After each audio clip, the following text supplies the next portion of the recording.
Diusir saat hujan oleh suamiku sendiri rasanya seperti mati perlahan. Namun, takdir berbalik saat tetangga tua itu membisikkan janji pembalasan. Besok, pengkhianat itu akan hancur di kakiku. Sebelum ceritanya dimulai, silakan tulis di kolom komentar dari daerah mana saja teman-teman yang menonton cerita ini. Dan dengar cerita sambil aktivitas apa? Nyapu, ngepel, tiduran, rebahan, atau apa? Yuk kita simak ceritanya. Langit malam itu seolah ikut marah. Kilat menyambar-nyambar, menerangi wajah merah padam Reza yang sedang dikuasai amarah. Hujan turun begitu deras, menghantam atap teras rumah tipe 45 itu dengan suara gemuruh yang memekakan telinga. Namun, suara hujan itu kalah oleh teriakan Reza yang menggelegar. Kalau gitu pergi, semoga kau tak menggigil, wanita sialan. Tubuh Anjani tersentak hebat saat koper besarnya dilempar begitu saja ke halaman. Roda koper itu mendarat di kubangan lumpur, mencipratkan air kotor ke kaki Anjani yang telanjang. Ia tidak sempat memakai sandal. Ia baru saja ditarik paksa dari ruang tengah, diseret melewati pintu depan, dan didorong hingga nyaris tersungkur di lantai teras yang licin. Mas, tolong ini hujan deras. Aku mau pergi kemana malam-malam begini? Anjani memohon. Suaranya bergetar hebat. Bukan hanya karena dingin yang mulai menusuk tulang, tapi karena rasa sakit di hatinya yang jauh lebih perih. Ia menatap laki-laki yang sudah 5 tahun menikahinya itu. Laki-laki yang dulu berjanji akan melindunginya. Kini berdiri di ambang pintu seperti monster. Reza tertawa sinis. Wajahnya yang tampan kini terlihat bengis. Ia berkacak pinggang, menatap istrinya dengan tatapan merendahkan seolah Anjani adalah kotoran yang menempel di sepatunya. Itu bukan urusanku. Kamu pikir aku peduli? Kamu itu istri tidak berguna. Bisanya cuma curiga, menuduh, dan menghabiskan uangku. Rumah ini aku yang bayar cicilannya. Jadi aku yang berhak menentukan siapa yang boleh tinggal dan siapa yang harus angkat kaki. Dan malam ini, aku muak melihat wajahmu. Mas, rumah ini kita beli pakai uang warisan almarhum ayahku untuk uang mukanya. Kamu lupa. Anjani mencoba membela diri. Air matanya sudah bercampur dengan air hujan yang mulai membasahi wajahnya karena ia berdiri di pinggir teras yang tidak terlindungi atap. Mendengar itu, mata Reza membelalak. Ia maju selangkah, membuat Anjani mundur ketakutan hingga benar-benar masuk ke bawah guyuran hujan. Berani kamu mengungkit uang receh itu? Gajiku sekarang 10 kali lipat lebih besar dari warisan ayahmu yang tidak seberapa itu. Aku ini direktur. Anjani. Direktur. Kamu seharusnya bersujud syukur punya suami sepertiku, bukan malah menuduhku selingkuh hanya karena aku pulang malam. Tanpa menunggu jawaban Anjani, Reza membanting pintu kayu jati itu dengan sangat keras. Brak. Suara kunci diputar dari dalam terdengar sangat menyakitkan. Klik, klik. 2 kali putaran. Itu adalah bunyi yang menandakan akhir dari kesabaran dan pernikahan mereka. Anjani berdiri mematung di tengah hujan. Tubuhnya basah kuyup dalam hitungan detik. Gaun tidur tipis yang ia kenakan melekat di kulit, membuatnya menggigil hebat. Ia menatap pintu yang tertutup rapat itu, berharap Reza akan membukanya kembali. Berharap ini hanya mimpi buruk atau emosi sesaat. Namun, lampu teras justru dimatikan dari dalam. Gelap. Reza benar-benar membuangnya. Anjani menyeret kakinya mendekati koper yang tergeletak miring di lumpur. Ia ingin menangis meraung-raung, tapi tenggorokannya tercekat. Ia bingung. Ia tidak membawa dompet, tidak membawa ponsel, hanya pakaian yang melekat di badan. Kemana ia harus pergi? Orang tuanya sudah tiada. Kerabatnya jauh di luar kota. Saat ia sedang berjongkok memeluk lutut di samping kopernya, berusaha mencari sedikit kehangatan di tengah badai, terdengar suara gerbang berdecit dari rumah sebelah. Rumah besar bergaya klasik yang selama ini terlihat sepi. Seorang wanita tua berambut putih, mengenakan daster batik rumahan dan selendang rajut, keluar sambil membawa payung hitam besar. Itu Bu Lestari.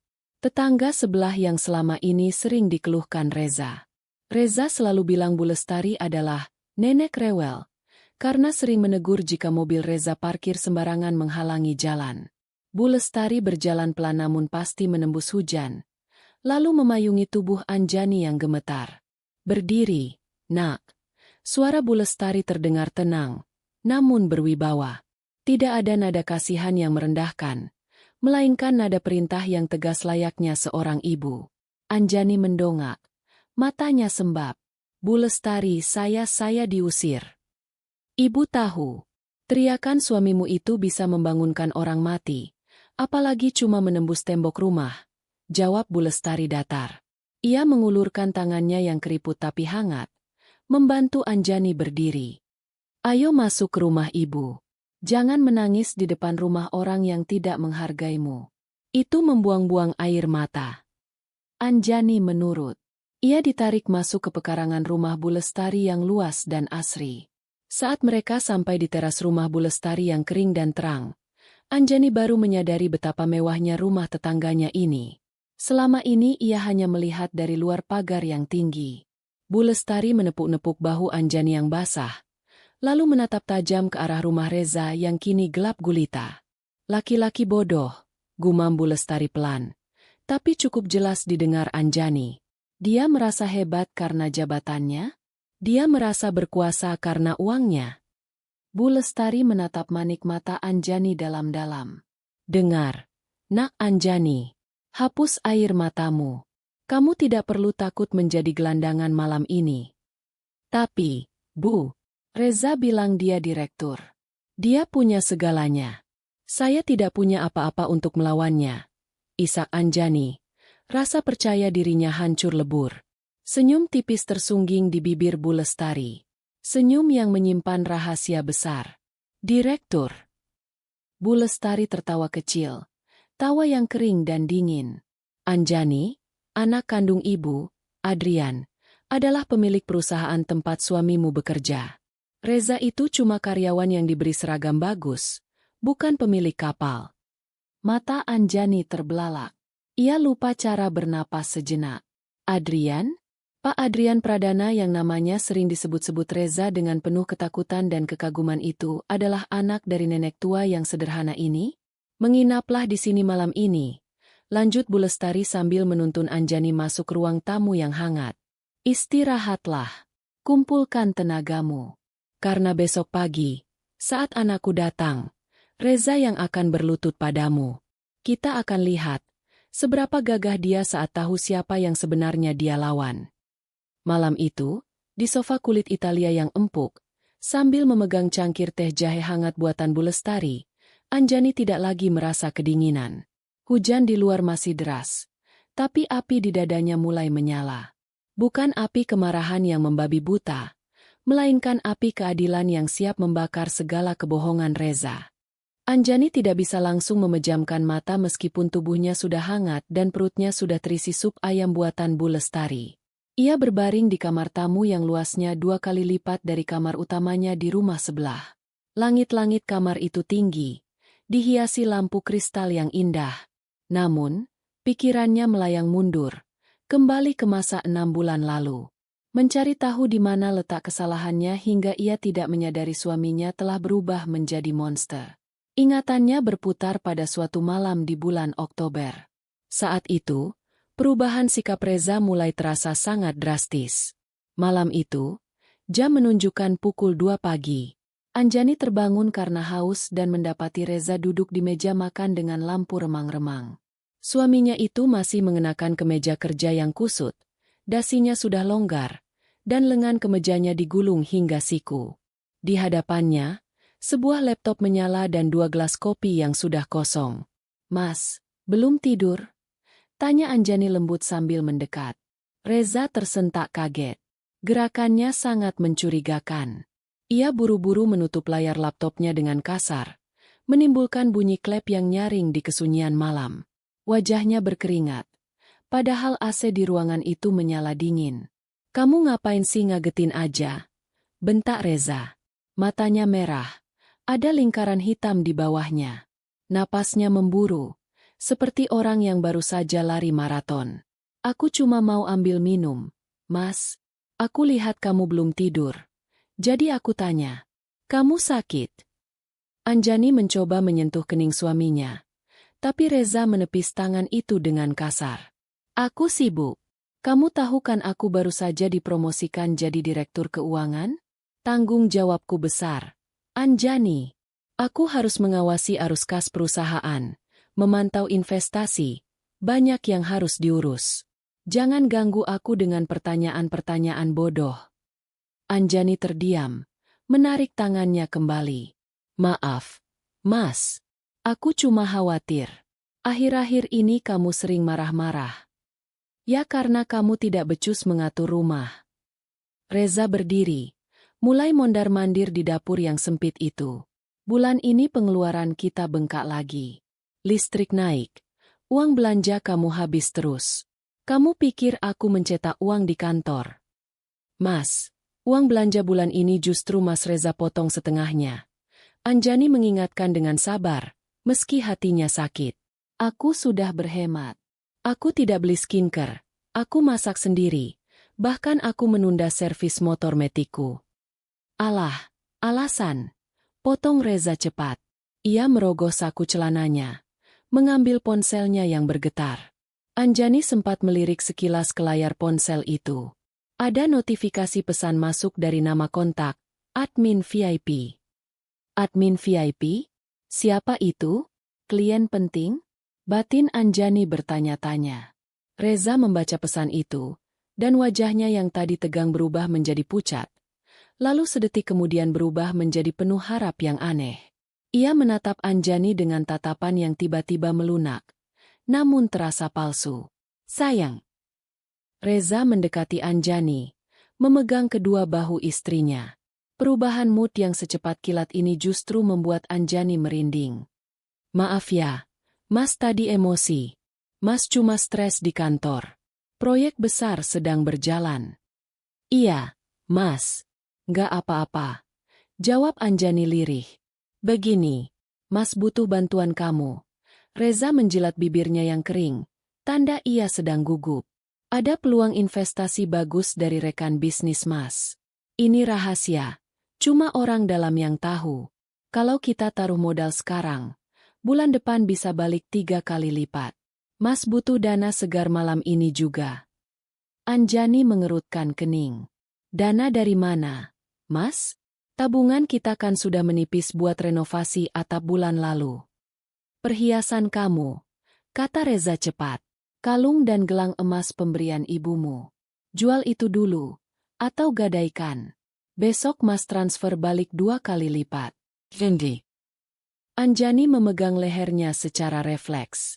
Kalung itu adalah satu-satunya peninggalan ibunya yang tersisa. Mas, ini kenang-kenangan ibu. Anjani. Nada suara Reza meninggi lagi. Emosinya tidak stabil. Kamu mau suami kamu sukses enggak? Kamu mau kita kaya enggak? Mas ini direktur. Malu kalau enggak ikut investasi bareng kolega lain. Kamu mau Mas diketawain di kantor karena enggak punya modal? Di mana bakti kamu sebagai istri? Malam itu, dengan berat hati dan di bawah tekanan manipulasi psikologis Reza, Anjani menyerahkan perhiasannya. Reza langsung menyambar kotak perhiasan itu dan pergi keluar rumah jam 3 pagi dengan alasan menemui investor. Sekarang, berbaring di kamar mewah Bu Lestari, Anjani menyadari betapa butanya ia waktu itu. Tidak ada investor jam 3 pagi. Tidak ada proyek rahasia. Yang Anjani ingat, setelah malam itu, Reza makin sering meminta uang. Kadang dengan manis, seringkali dengan bentakan. Barang-barang di rumah mulai hilang satu persatu. Laptop lama Anjani, kamera digital, bahkan BPKB motor. Alasannya selalu sama, investasi bisnis, dana talangan proyek, atau menjamu klien VIP. Dan kebohongan tentang jabatan itu. Anjani mulai meragukannya sebulan yang lalu. Saat ia tidak sengaja bertemu salah satu teman kantor Reza di minimarket. Teman itu menyapanya dengan sopan, tapi ketika Anjani bertanya, gimana rasanya dipimpin Mas Reza sekarang? Teman itu tampak bingung. Dipimpin? Maksudnya gimana? Mbak Anjani? Reza kan masih satu divisi sama saya di bagian General Affair. Dia bukan atasan saya, jawab teman itu polos. Saat itu Anjani tertawa canggung dan mengira teman itu bercanda atau ia salah informasi. Ia memilih percaya pada suaminya. Ia memilih menutup mata. Tapi malam ini, di bawah atap rumah ibunda dari bos suaminya yang asli, semua kepingan puzzle itu menyatu. Reza bukan direktur. Reza berbohong soal jabatannya untuk menutupi kemana perginya uang-uang itu. Reza bukan sedang membangun masa depan mereka. Dia sedang menggali kuburan mereka berdua. Dan yang paling menyakitkan, Anjani baru sadar bahwa seringkali saat Reza sedang menatap layar ponselnya dengan intens sambil bergumam, "Ayo, ayo, pecah-pecah." Itu bukan sedang melihat grafik saham. Itu adalah mantra seorang pecandu yang sedang menunggu putaran mesin slot berhenti. Air mata kembali menetes di pipi Anjani, membasahi bantal sutra yang mahal itu. Tapi kali ini, ia tidak menyekanya. Ia membiarkannya mengalir sebagai tanda duka cita untuk pernikahannya yang sudah mati. "Cukup," bisik Anjani pada kegelapan kamar. "Cukup aku jadi istri bodoh. Besok, aku akan mengambil kembali harga diriku." Di luar, hujan mulai reda, menyisakan gerimis yang sepi. Namun, badai yang sesungguhnya baru akan dimulai esok pagi. Cahaya matahari pagi yang menembus tirai jendela kamar tamu Bu Lestari belum mampu menghapus ingatan kelam Anjani tentang malam penemuan itu. Sebuah malam, tepat 1 bulan sebelum Reza mengusirnya keluar rumah, yang menjadi titik balik kesadaran Anjani. Saat itu, jarum jam dinding menunjukkan pukul 3 dini hari. Suasana rumah begitu sunyi, hanya terdengar dengkuran kasar Reza yang tertidur pulas di sofa ruang tengah. Malam itu Reza pulang dalam keadaan kacau. Bau alkohol menyengat dari napasnya, kemejanya berantakan, dan ia meracau tidak jelas sebelum akhirnya ambruk tak sadarkan diri. Anjani yang berniat memapahnya pindah ke kamar tidur mengurungkan niat karena tubuh suaminya terlalu berat. Ia hanya menyelimuti Reza dengan selimut tipis, menatap wajah laki-laki yang semakin hari semakin asing itu dengan pandangan nanar. Saat Anjani hendak beranjak kembali ke kamar, matanya tertumbuk pada benda pipih yang tergeletak di karpet, tepat di samping tangan Reza yang terkulai. Ponsel pintar keluaran terbaru milik Reza.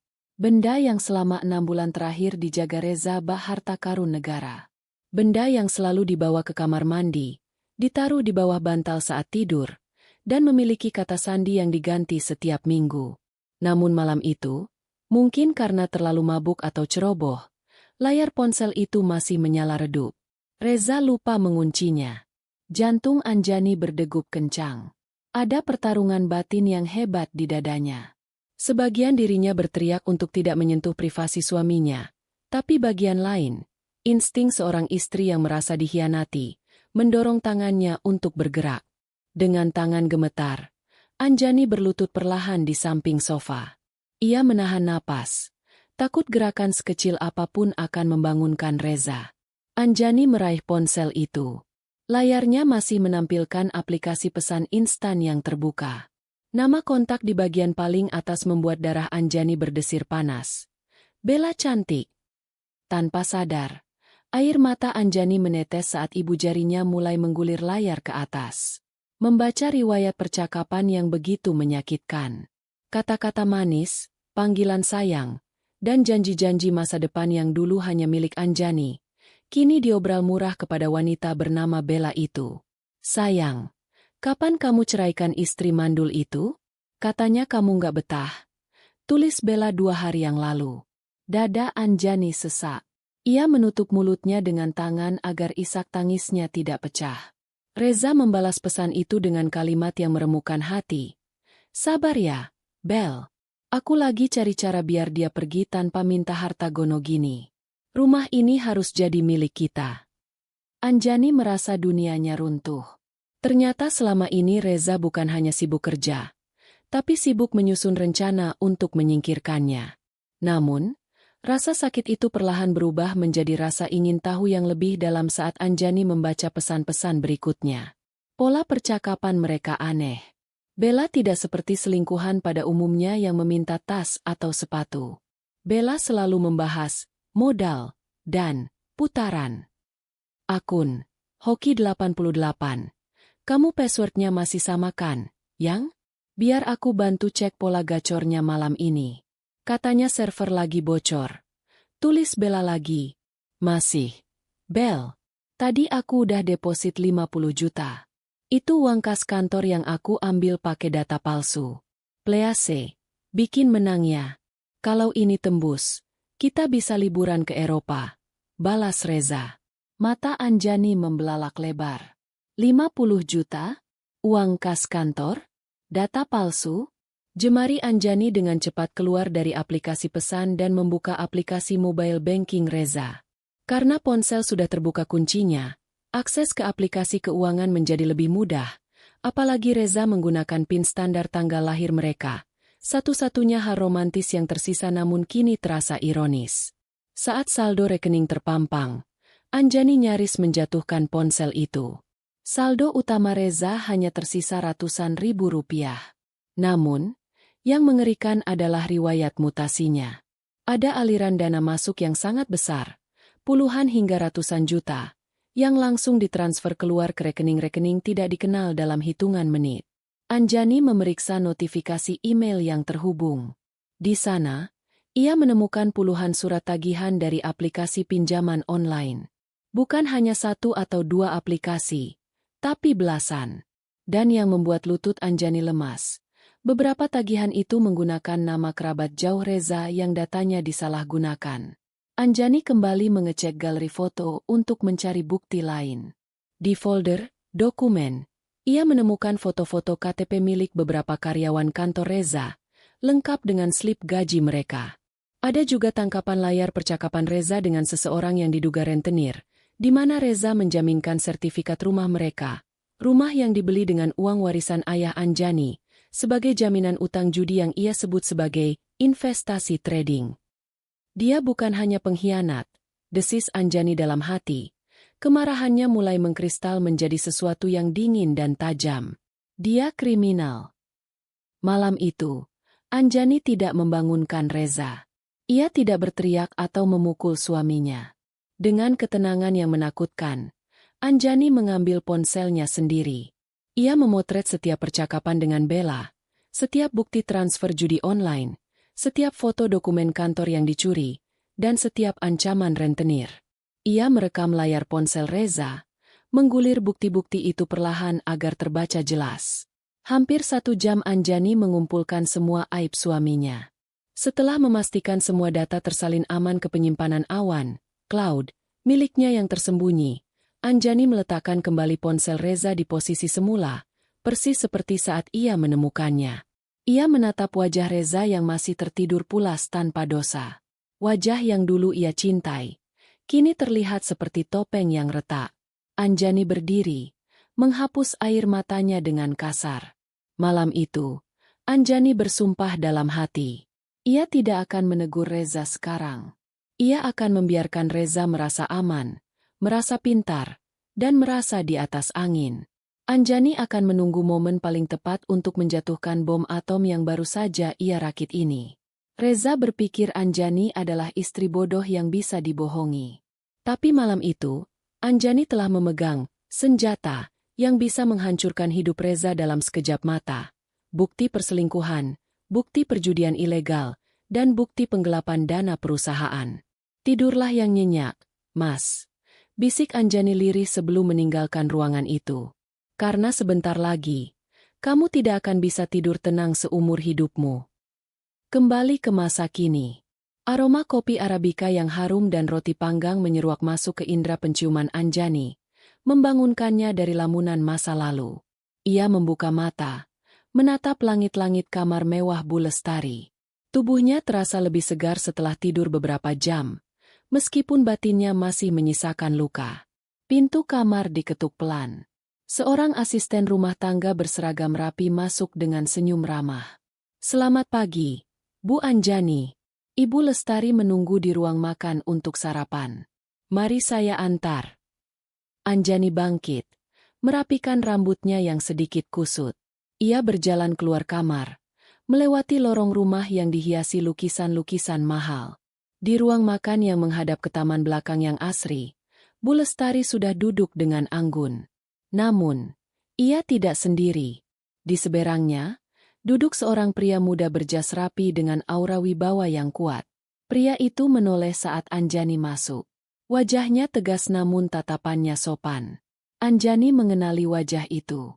Wajah yang pernah ia lihat di majalah bisnis yang sering dipamerkan Reza, meski Reza mengaku-aku pria itu sebagai teman nongkrongnya. Itu adalah Adrian Pradana, CEO perusahaan tempat Reza bekerja, sekaligus atasan tertinggi yang sebenarnya. Selamat pagi, Anjani. Duduklah. Sapa Bu Lestari hangat. Kenalkan, ini anak ibu, Adrian. Adrian berdiri dan mengulurkan tangan. Selamat pagi, Bu Anjani. Maaf atas kejadian yang menimpa Anda semalam. Ibu saya sudah menceritakan semuanya. Anjani menjabat tangan itu dengan canggung. Selamat pagi, Pak Adrian. Terima kasih banyak. Saya malu sekali merepotkan. Tidak ada yang merepotkan untuk membela kebenaran. Jawab Adrian tegas sambil mempersilakan Anjani duduk. Di atas meja makan, di samping piring sarapan Anjani, tergeletak tas tangan kecil miliknya yang semalam ikut terlempar ke lumpur. Tas itu sudah bersih, dikeringkan dengan baik. Supir saya mengambilnya subuh tadi dari halaman depan rumahmu saat suamimu masih tidur. Jelas Bu Lestari seolah bisa membaca pikiran Anjani. Ponselmu ada di dalamnya. Semuanya aman. Anjani menghela napas lega. Ia segera membuka tas itu, mengambil ponselnya. Untunglah ponsel itu masih berfungsi meski sempat terkena cipratan air. Inilah kuncinya.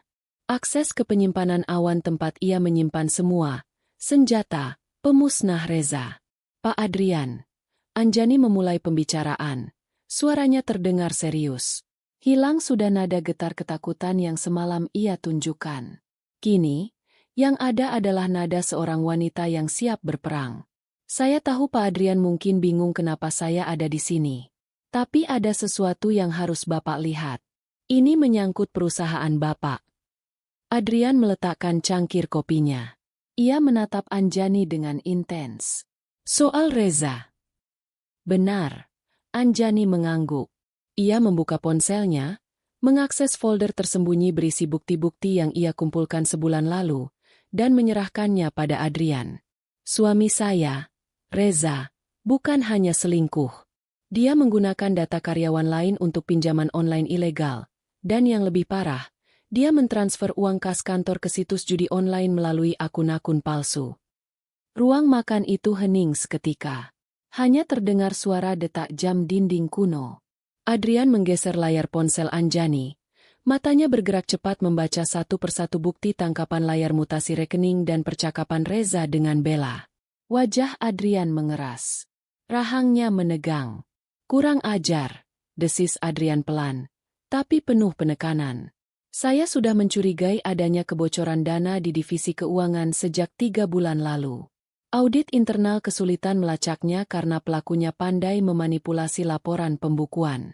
Ternyata tikusnya ada di bawah hidung saya sendiri. Adrian menatap Anjani dengan rasa hormat yang baru. Bukti ini sangat kuat, Bu Anjani. Tanggal, jam, dan nomor rekening tujuan semuanya jelas. Dengan ini, saya bisa langsung mengirim polisi untuk menyeretnya dari rumah sekarang juga. Adrian sudah bersiap mengambil ponselnya untuk menelepon kepala keamanan kantor. Tapi Anjani mengangkat tangan, menahannya. Jangan, Pak. Cegah Anjani. Matanya berkilat tajam. Jangan tangkap dia sekarang. Adrian dan Bu Lestari menatap Anjani heran. Kenapa? Dia sudah menyakitimu dan mencuri uangku. Tanya Adrian. Kalau Bapak menangkapnya sekarang, dia hanya akan merasa sebagai korban nasib sial. Dia akan masuk penjara, tapi egonya tidak akan hancur. Anjani menjelaskan dengan dingin. Saya ingin dia hancur sehancur-hancurnya. Saya ingin dia terbang tinggi dulu, merasa menang, merasa berhasil membuang saya, lalu kita jatuhkan dia tepat saat dia merasa menjadi raja. Bu Lestari tersenyum tipis, mengangguk setuju. Wanita cerdas.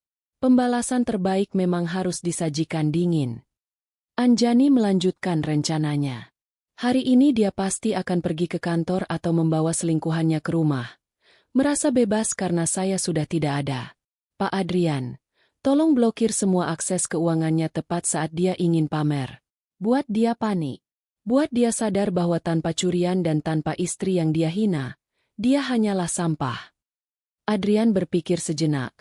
Lalu sudut bibirnya terangkat membentuk senyum licik. Baik. Saya suka rencanamu. Saya akan instruksikan tim IT untuk membekukan akun payroll dan akses korporatnya jam 9 pagi ini. Tepat saat jam sarapan. Bu Lestari kemudian berdiri, menepuk tangan sekali memanggil asistennya. Nah, kalau strateginya sudah matang, sekarang giliran persiapan mental dan visual. Anjani, kamu tidak boleh menemui suamimu dengan wajah sedih sisa semalam. Maksud ibu? Tanya Anjani bingung. Kamu akan keluar dari gerbang rumah ini bukan sebagai korban yang terusir, kata Bu Lestari sambil menunjuk ke arah kamar ganti pribadinya. Kamu akan keluar sebagai wanita berkelas yang baru saja lepas dari beban sampah. Kita akan dandani kamu. Saya punya koleksi gaun yang mungkin pas untukmu. Adrian, siapkan mobil terbaikmu dan supir. Kita antar Anjani. Menyapa suaminya. 1 jam kemudian, transformasi itu terjadi. Anjani berdiri di depan cermin besar kamar Bu Lestari. Sosok wanita lusuh yang kedinginan semalam telah lenyap. Kini, di pantulan cermin, berdiri seorang wanita anggun mengenakan gaun terusan selutut berwarna merah marun yang elegan, warna keberanian. Rambutnya yang panjang digerai indah dengan gelombang di ujungnya. Wajahnya dipoles riasan natural namun tegas, menonjolkan matanya yang tajam. Di lehernya melingkar kalung mutiara sederhana namun mewah milik Bu Lestari. Anjani menyentuh pipinya sendiri, seolah tak percaya. Rasa percaya diri yang selama ini dikubur oleh hinaan Reza perlahan bangkit kembali. Ia bukan lagi istri yang bisa dibentak dan disuruh-suruh. Ia adalah pemegang kartu as. Cantik, puji Bu Lestari yang berdiri di belakangnya. Ingat, nak, tegakkan kepalamu. Jangan biarkan dia melihat setitik pun ketakutan di matamu. Anjani mengangguk mantap. Ia mengambil napas panjang, mengisi paru-parunya dengan kekuatan baru. Saya siap, Bu, ucap Anjani. Di luar, mobil sedan hitam mengkilap milik Adrian sudah menunggu dengan mesin menyala. Anjani melangkah keluar rumah Bu Lestari dengan langkah pasti. Ia tahu, di balik tembok rumah sebelah, Reza mungkin sedang tertawa lepas, merayakan kemerdekaannya. Tapi Reza tidak tahu bahwa tawa itu adalah tawa terakhirnya. Anjani akan memastikan hari ini menjadi hari terburuk dalam hidup suaminya. Perang telah dimulai, dan Anjani sudah memegang tombol peluncurnya. Matahari pagi muncul dengan sinar yang menyilaukan, seolah mengejek sisa-sisa genangan air hujan yang semalam menenggelamkan harga diri Anjani. Namun, bagi Reza, pagi ini adalah pagi paling cerah dalam hidupnya. Ia terbangun di kamar utama yang luas dengan perasaan menang yang meluap-luap. Tidak ada lagi suara langkah kaki Anjani yang menyiapkan sarapan. Tidak ada lagi omelan tentang listrik yang harus dihemat. Dan tidak ada lagi tatapan mata istrinya yang seolah menuduhnya menyembunyikan sesuatu. Reza merentangkan tangannya, menghirup udara kebebasan. Akhirnya, gumamnya sambil tersenyum lebar menatap langit-langit kamar. Rumah ini jadi milikku sepenuhnya. Sebentar lagi Bella bisa pindah ke sini. Dengan semangat berapi-api, Reza bangkit dari tempat tidur. Ia bersiul kecil sambil memilih setelan jas terbaiknya. Jas abu-abu metalik yang ia beli bulan lalu menggunakan uang kas kantor yang ia samarkan sebagai biaya operasional. Ia merasa gagah, merasa kaya, dan merasa tak tersentuh. Di benaknya, Anjani pasti sekarang sedang menangis di pinggir jalan, atau mungkin menumpang di pos satpam kompleks dengan baju basah kuyup. Bayangan penderitaan istrinya itu justru membuat Reza semakin merasa berkuasa. Setelah menyisir rambutnya dengan gaya pomade yang klimis, Reza berjalan keluar rumah. Ia berniat pergi ke kantor sebentar untuk menunjukkan wajah direkturnya, lalu menjemput Bella untuk makan siang mewah. Saat membuka pintu depan, udara pagi yang segar menyambutnya. Namun, Senyum di bibir Reza perlahan memudar ketika matanya menangkap pemandangan tak biasa di depan gerbang rumah tetangganya, Bu Lestari. Sebuah mobil sedan hitam mengkilap, jenis luxury class yang harganya miliaran rupiah, terparkir anggun di sana. Seorang supir berseragam rapi berdiri tegap di samping pintu penumpang belakang yang terbuka. Cih, decih Reza sinis. Nenek lampir sebelah kedatangan tamu rupanya. Paling anak-anaknya yang mau minta warisan. Reza berjalan menuju mobilnya sendiri, sebuah city car kredit yang sudah menunggak 2 bulan. Saat ia hendak membuka pintu mobilnya, gerakan Reza terhenti. Dari gerbang rumah Bu Lestari, keluar seorang wanita. Reza menyipitkan mata, silau oleh pantulan cahaya matahari. Wanita itu mengenakan gaun merah marun yang membalut tubuhnya dengan sempurna, memperlihatkan lekuk tubuh yang elegan namun sopan. Rambutnya yang hitam berkilau tergerai indah, melambai ditiup angin pagi. Sepatu hak tingginya mengetuk aspal dengan irama percaya diri. Reza terpana sesaat. Cantik sekali, batinnya. Naluri buaya daratnya langsung bereaksi. Namun, saat wanita itu menoleh ke arahnya dan membuka kacamata hitam yang dipakainya, jantung Reza seolah berhenti berdetak. Lututnya lemas seketika. Itu Anjani. Tapi itu bukan Anjani yang semalam ia seret seperti sampah. Itu bukan Anjani yang memohon sambil menggigil kedinginan. Wanita di hadapannya ini bersinar. Tatapannya tajam setajam silet. Dan aura di sekelilingnya begitu mengintimidasi. Anjani. Reza tergagap. Suaranya terdengar bodoh. Ngapain kamu di situ? Dan baju siapa yang kamu pakai itu? Kamu mencuri dari nenek sebelah, ya? Anjani tidak langsung menjawab. Ia berjalan pelan mendekati pagar pembatas rumah mereka yang rendah. Ia menatap Reza dari ujung rambut sampai ujung kaki dengan tatapan meremehkan yang selama ini selalu Reza berikan padanya. Kini, posisi itu berbalik. Selamat pagi, Mas. Sapa Anjani dengan senyum miring yang dingin. Kulihat kau sudah rapi. Mau pergi menipu siapa lagi hari ini? Wajah Reza memerah padam. Rasa kagetnya berubah menjadi amarah. Bagaimana mungkin istri yang sudah ia buang bisa terlihat begitu berkelas dalam semalam? Tutup mulutmu, bentak Reza, mencoba mengembalikan dominasinya. Jangan belagu mentang-mentang ditolong tetangga. Asal kamu tahu ya, Bu Lestari itu cuma nenek tua bawel. Kamu nggak akan dapat apa-apa dari dia selain ceramah.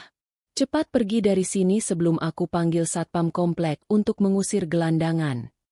Anjani tertawa kecil. Tawa yang renyah namun menusuk. Gelandangan? Hati-hati dengan ucapanmu. Mas, terkadang, roda nasib berputar lebih cepat daripada putaran slot judimu. Reza tersentak. Kata, slot judi. Yang keluar dari mulut Anjani membuatnya panik sesaat. Maksud kamu apa? Jangan ngawur. Anjani mengedikan bahu santai, lalu berbalik menuju mobil mewah yang menunggunya. Sebelum masuk ke dalam mobil, ia menoleh lagi pada Reza yang masih mematung dengan wajah bingung dan marah. Nikmati sarapanmu, Mas. Nikmati selagi bisa. Ucap Anjani penuh arti. Dan satu lagi. Kuharap kau tidak tersedak saat melihat saldo rekeningmu nanti. Semoga harimu menyenangkan. Anjani masuk ke dalam mobil, dan supir langsung menutup pintu dengan halus. Mobil mewah itu melaju perlahan meninggalkan Reza yang berdiri kaku di depan rumahnya yang sepi. Perasaan tidak enak mulai menjalar di perut Reza. Kalimat terakhir Anjani terngiang-ngiang di kepalanya seperti mantra kutukan. Tersedak saat melihat saldo rekening? Dengan tangan gemetar, Reza merogoh saku jasnya dan mengeluarkan ponsel. Ia segera membuka aplikasi mobile banking. Jantungnya berdegup kencang saat lingkaran loading berputar di layar. Ah, paling dia cuma menggertak. Hibur Reza pada dirinya sendiri. Dia kan gak tahu PIN aku. Layar ponsel berubah. Halaman utama akun bank terbuka. Mata Reza melotot. Nyaris keluar dari kelopaknya.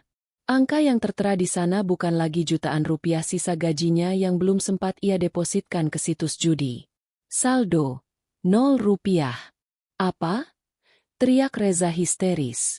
Ia mencoba merefresh halaman itu berkali-kali, mengira ini gangguan sinyal. Tapi angkanya tetap nol. Lebih parah lagi, muncul notifikasi pop-up berwarna merah di layar. Akun Anda dibekukan sementara oleh pihak bank atas permintaan otoritas terkait dan perusahaan. Dibekukan? Perusahaan. Keringat dingin sebesar biji jagung mulai menetes di pelipis Reza. Ia beralih ke aplikasi dompet digital. Ia mencoba membuka aplikasi kartu kredit. Akses ditolak. Semua akses keuangannya mati total. Reza merasa seolah oksigen di sekitarnya tersedot habis. Ia tidak punya uang tunai di dompet. Bensin mobilnya tinggal 1 strip. Ia terisolasi. Ketakutan yang amat sangat mulai merayapi tulang punggungnya. Bayangan Anjani yang tersenyum sinis tadi kembali melintas. "Apa yang kamu lakukan, Anjani?" teriak Reza frustrasi pada udara kosong. "Sialan! Ini pasti ulah nenek sihir sebelah yang punya koneksi." Reza panik. Ia harus segera ke kantor. Ia harus bicara pada bagian HRD atau keuangan. Pasti ada kesalahan sistem. Ya, ini pasti error massal. Dengan tangan gemetar dan napas memburu, Reza masuk ke mobil city car-nya, membanting pintu, dan tancap gas. Ia tidak peduli bensinnya tipis. Ia harus menyelamatkan hidupnya. Tanpa ia sadari, ia sedang berkendara menuju perangkap yang sudah disiapkan dengan rapi untuknya. Perjalanan ke kantor terasa seperti neraka bagi Reza.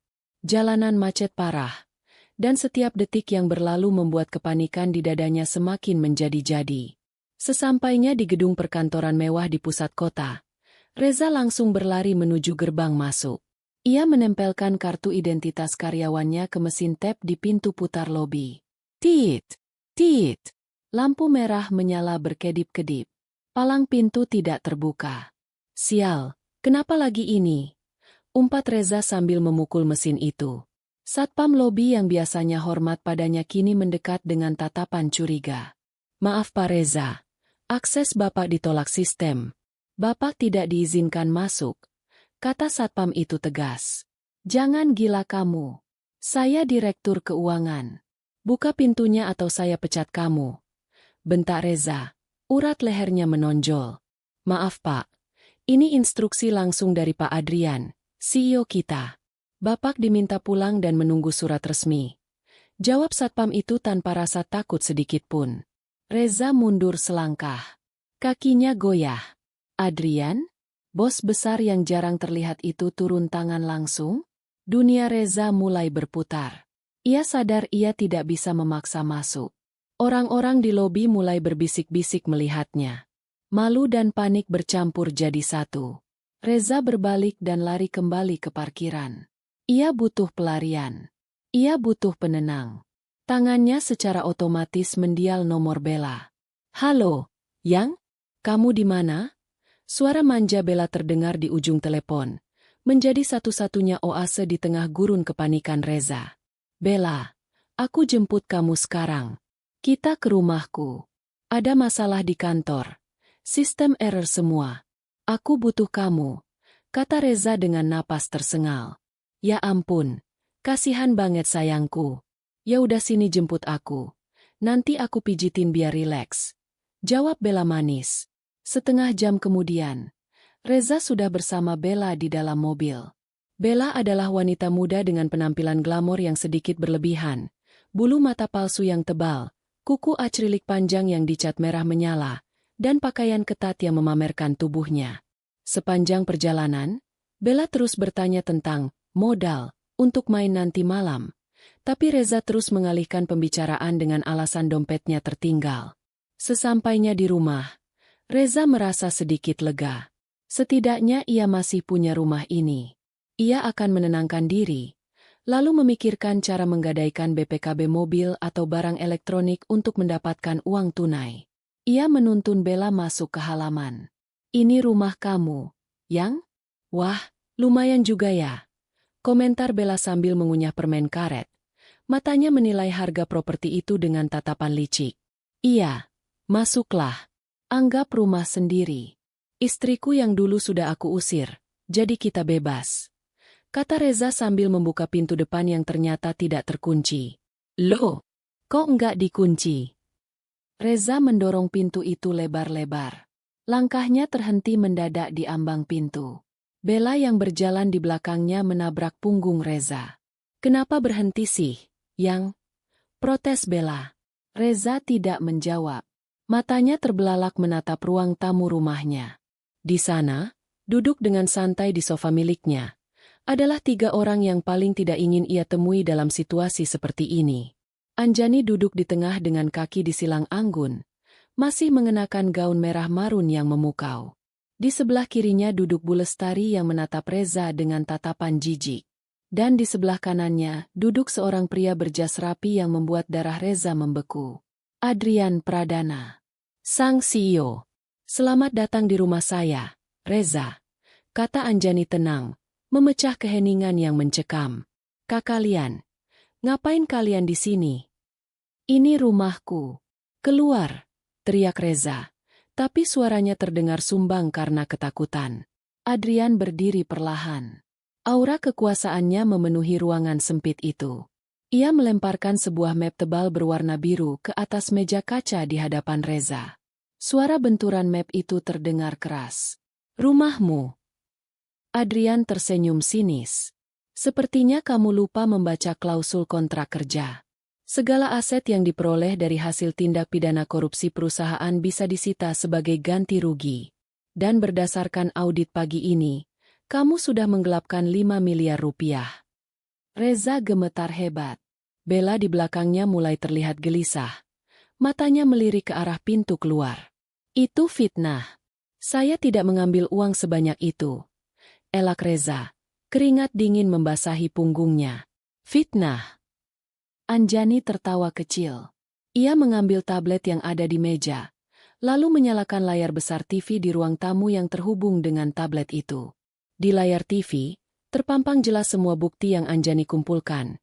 Chat mesra Reza dengan Bella, bukti transfer ke situs judi, dan data pinjaman online atas nama karyawan lain. Reza ternganga. Kamu tahu semuanya. Tentu saja, jawab Anjani tajam. Aku bukan istri bodoh yang cuma bisa masak. Mas, aku melihat semuanya saat kamu mabuk. Reza jatuh berlutut di lantai. Ia merasa terpojok. Ia menoleh pada Bella, mencari dukungan. Bella, bantu aku jelasin ke mereka. Uang itu aku pakai buat modal kita kan? Buat investasi yang kamu bilang itu? Kamu bilang punya orang dalam yang bisa balikin uangnya 3 kali lipat kan? Reza merangkak mendekati kaki Bella, memegang tangan wanita itu. Bel, bilang sama mereka kalau uang itu aman. Kita bisa tarik sekarang kan? Kita bayar balik ke perusahaan. Suasana hening sejenak.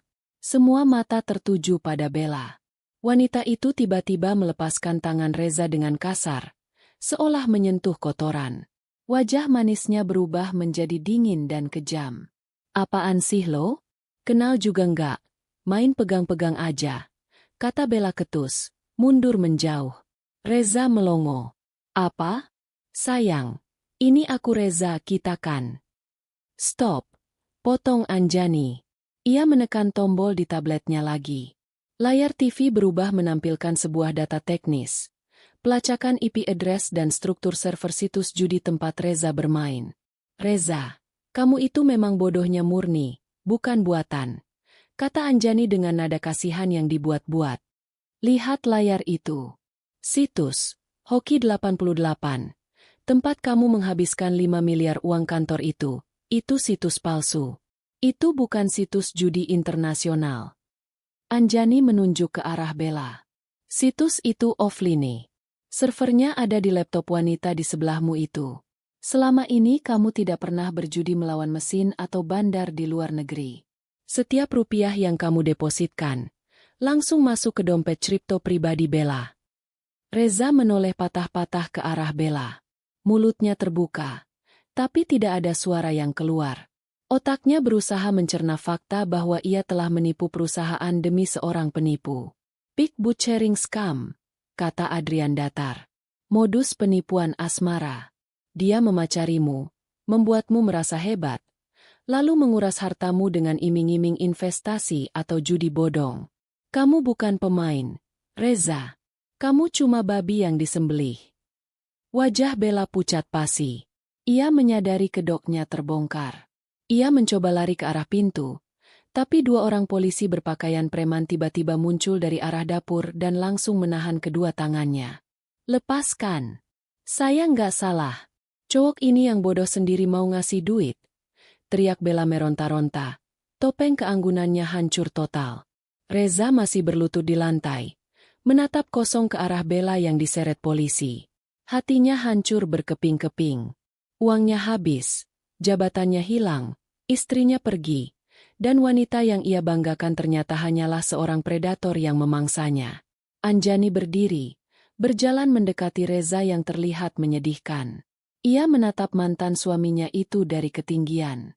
Masih mau mengusirku, Mas? Tanya Anjani pelan. Reza mendongak. Matanya basah oleh air mata penyesalan dan ketakutan. Anjani, maafkan aku tertipu, aku korban. Ya, kamu korban dari keserakahanmu sendiri, jawab Anjani dingin. Dan ngomong-ngomong, sertifikat rumah ini sudah digadaikan ke rentenir kan? Bu Lestari sudah menebusnya tadi pagi. Jadi secara teknis, rumah ini sekarang milik Bu Lestari. Dan beliau berbaik hati menghibahkannya padaku sebagai ganti rugi atas penderitaanku. Anjani membungkuk sedikit, membisikkan kalimat terakhir yang mematikan. Sekarang, siapa yang harus pergi dan menggigil di luar sana, Mas? Teriakan frustrasi Reza menggema di seluruh ruangan saat polisi kedua datang untuk memborgol tangannya. Istana pasir yang ia bangun di atas kebohongan dan pengkhianatan, kini telah tersapu bersih oleh ombak kebenaran yang dibawa Anjani. Suasana di dalam ruang tamu itu terasa begitu mencekam, seolah oksigen menipis seiring dengan runtuhnya ego Reza. Namun, drama sesungguhnya belum berakhir di dalam 4 dinding rumah itu. Adrian memberi isyarat kepada petugas polisi untuk membawa kedua tersangka keluar. Bawa mereka, perintah Adrian singkat namun tajam. Tunggu, Pak Adrian. Tolong dengarkan saya. Saya ini aset perusahaan. Saya bisa kembalikan uang itu. Beri saya waktu. Reza meronta saat lengan kekarnya dicengkeram oleh petugas.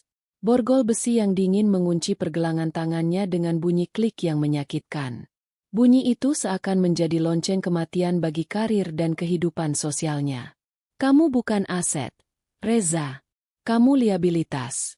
Jawab Adrian dingin tanpa menoleh lagi. Polisi mulai menyeret Reza dan Bella keluar dari rumah. Bella sudah tidak lagi berteriak. Ia menangis histeris. Maskaranya luntur mengotori wajahnya yang pucat, merutuki nasib sialnya karena tertangkap di rumah korbannya sendiri. Sementara Reza, kakinya seolah berat, diseret paksa melewati pintu depan yang dulu ia banting di hadapan Anjani. Begitu mereka melangkah keluar ke teras, pemandangan di halaman depan membuat lutut Reza semakin lemas. Rupanya, keributan dan teriakan histeris Bella tadi telah memancing perhatian warga komplek. Di depan pagar rumah, puluhan tetangga sudah berkumpul. Mereka bukan sekadar menonton. Mereka adalah saksi hidup atas keangkuhan Reza selama ini. Di barisan depan, terlihat Bulan, tetangga yang pernah dimaki Reza karena kucingnya masuk ke halaman. Ada juga Pak RT yang sering diremehkan Reza saat menagih iuran keamanan. Wajah-wajah itu kini menatap Reza bukan dengan rasa hormat atau takut, melainkan dengan tatapan penuh tanda tanya yang bercampur kepuasan. Ada apa ini? Kok ada polisi? Bisik Intan, salah satu ibu-ibu komplek, cukup keras untuk didengar. Itu Pak Reza ditangkap? Kasus apa? Narkoba? Sahut yang lain. Reza merasa wajahnya panas, seolah ditampar ribuan kali. Ia, yang selalu memosisikan diri sebagai orang paling sukses dan terpandang di blok itu, kini digiring seperti maling ayam. Ego Reza yang besar tidak bisa menerima penghinaan ini. Di tengah keputusasaan, ia mencoba memutarbalikkan fakta untuk terakhir kalinya. Tolong, Pak RT, tolong saya, teriak Reza sambil meronta ke arah kerumunan warga. Ini salah paham. Istri saya bersekongkol dengan orang kaya ini untuk menjebak saya. Anjani selingkuh. Dia mau merebut rumah saya. Kerumunan warga berdengung. Tuduhan Reza sangat keji. Beberapa orang mulai menatap Anjani dengan pandangan ragu. Anjani, yang berdiri di teras didampingi Bu Lestari dan Adrian, merasakan tusukan fitnah itu. Namun, sebelum Anjani sempat membuka mulut untuk membela diri, sosok yang paling dihormati di lingkungan itu maju ke depan. Bu Lestari melangkah turun ke halaman. Tongkat kayunya mengetuk paving block dengan irama yang membuat semua orang terdiam. Wibawa wanita tua itu membungkam bisik-bisik tetangga. "Diam kamu, Reza." Suara Bu Lestari tidak keras, tapi menggelegar penuh otoritas. Ia menunjuk wajah Reza dengan tongkatnya. "Jangan kotori telinga warga dengan fitnah busukmu lagi. Cukup kamu menipu istrimu. Jangan coba-coba menipu kami semua." Bu Lestari berbalik menghadap para tetangga, lalu berbicara lantang. "Bapak-bapak, ibu-ibu, dengarkan saya. Laki-laki ini, Reza, ditangkap bukan karena dijebak. Dia ditangkap karena mencuri uang perusahaan tempatnya bekerja sebanyak 5 miliar rupiah untuk bermain judi online." Suara kaget serempak terdengar dari kerumunan warga. "Hah? 5 miliar? Judi online?" "Bukan cuma itu," lanjut Bu Lestari, membongkar semua borok Reza tanpa ampun. "Dia juga menggunakan data KTP beberapa orang untuk pinjaman online ilegal. Dan wanita di sebelahnya itu." Bu Lestari menunjuk Bella yang menunduk malu. "Adalah penipu sindikat judi yang selama ini memerasnya. Reza ini bukan hanya maling, tapi juga bodoh karena menelantarkan istri sebaik Anjani demi seorang penjahat." Reza ternganga. Habis sudah. Kartu asnya mati. Tidak ada lagi celah untuk berbohong. Dan soal rumah ini, Bu Lestari mengeluarkan sebuah map hijau dari tas tangannya. Ia mengangkatnya tinggi-tinggi agar semua orang melihat. Itu adalah sertifikat hak milik, SHM, rumah tersebut. Reza sudah menggadaikan sertifikat rumah ini ke rentenir seminggu yang lalu. Rumah ini nyaris disita preman. Saya, Lestari, yang menebus sertifikat ini pagi tadi dari tangan rentenir itu. Reza membelalakan mata menatap map hijau itu. Itu benar sertifikat rumahnya. Bagaimana Bu Lestari bisa bergerak secepat itu? Bu Lestari berjalan menghampiri Anjani yang masih berdiri di teras.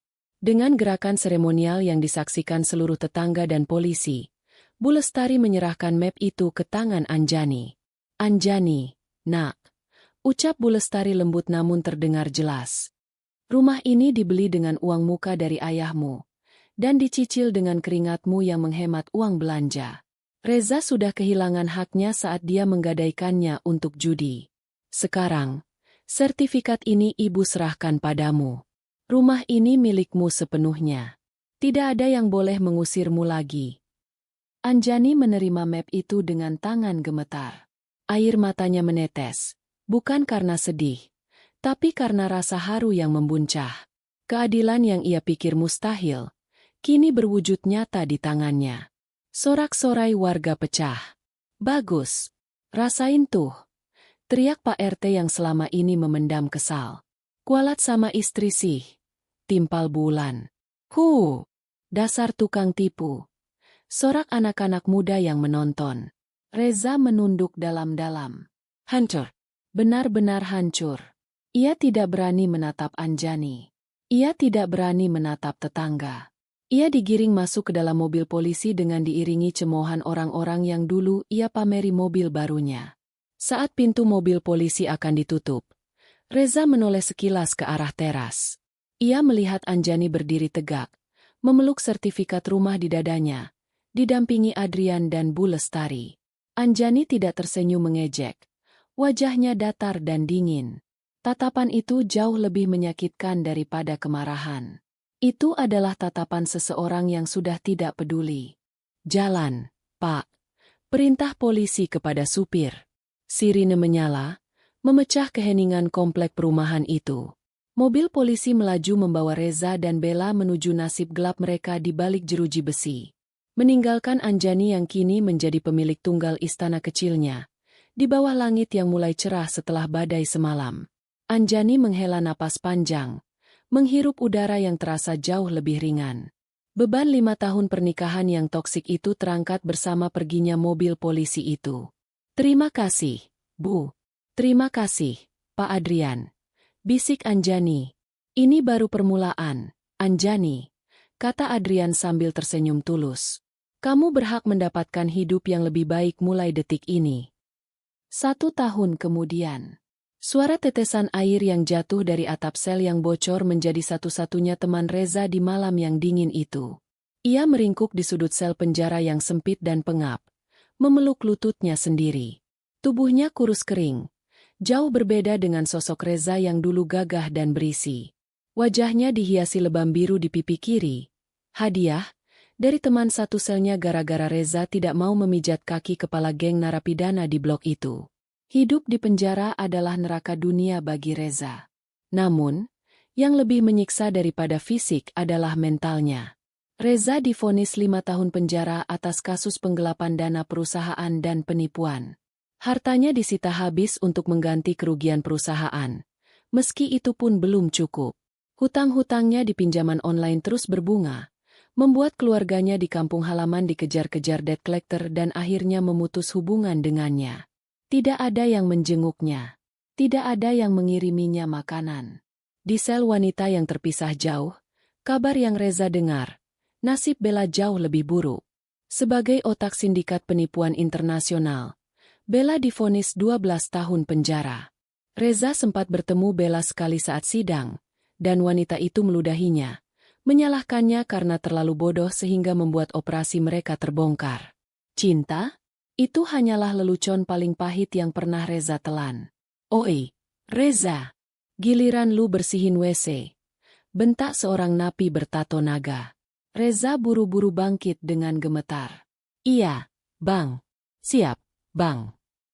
Sambil menyikat lantai toilet yang kotor, ingatan Reza melayang ke masa lalu.